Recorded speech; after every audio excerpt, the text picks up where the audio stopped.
Сәлем, достар, сәлем. Бүгін мен қонақта досым Фатима. Біз осындай тап-тәтеде осындай. Фатима. Сәлем. Біз үшін мынандай мақшы чай алдық.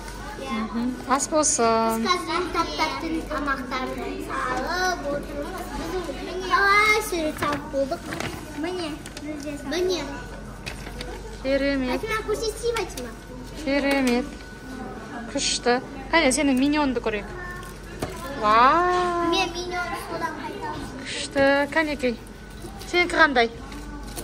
Вау. Роза. Ал автобусын, қыздар екен.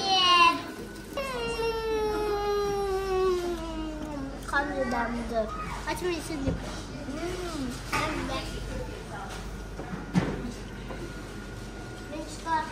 Фатима, Каусар. Өйткені олар торт жеп жатыр, сосын ана кофе ішіп жатыр. Иә. А біз болсақ мороженое. Иә, ал сен пайдалысың.